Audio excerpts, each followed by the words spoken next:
અરવલ્લી જિલ્લાના માલપુરમાં પાણી પુરવઠા ઉદ્વહન યોજનાનો શુભારંભ કરવામાં આવ્યો છે। અરવલ્લી જિલ્લાના માલપુરમાં પાણી પુરવઠાની ઉદ્વહન યોજનાનું લોકાર્પણ કરવામાં આવ્યું છે। 161 કરોડના ખર્ચે પાઇપલાઇન દ્વારા તળાવો ભરવામાં આવશે।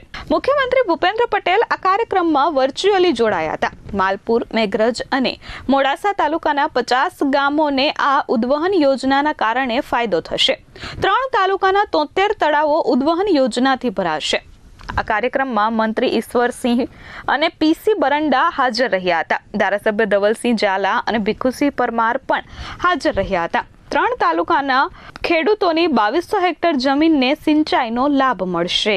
માનનીય મુખ્યમંત્રીજીના હસ્તે વાત્રક ઉદ્વહન યોજનાનું લગભગ 161 કરોડ રૂપિયાની માતબર રકમનું આજે તળાવો ભરવાની આજે સ્કીમ હતી તે લોકાર્પણ કરવામાં આવ્યું છે।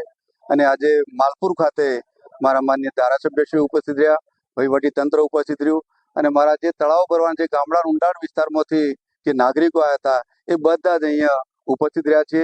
અને આજે આ માન્ય મુખ્યમંત્રીશ્રી, માન્ય પ્રધાનમંત્રીશ્રી અને માન્ય આપણા પાણી પુરવઠા મંત્રી અને અત્યારે આ તબક્કે હું ખૂબ ખૂબ આભાર માનું છું। અને અવિરતપણે અમારા વિસ્તારની આદિવાસી વિસ્તારની અંદર આવા મહત્વના કામો કોઈ પણ હોય લોક કલ્યાણના કામો અને ઉપસ્થિત રહી અને અમે કામ કરાવશું એવી ફરીથી સરકારશ્રીને આભાર માનું છું। માન્ય મુખ્યમંત્રીશ્રીને આભાર માનું છું। દરેક નાગરિકોને વિનંતી કરું છું કે આ મહત્તમ લાભ લે એ માટેની પણ આ તબક્કે હું આગ્રહ રાખું છું। Bureau report S24 news, Surat.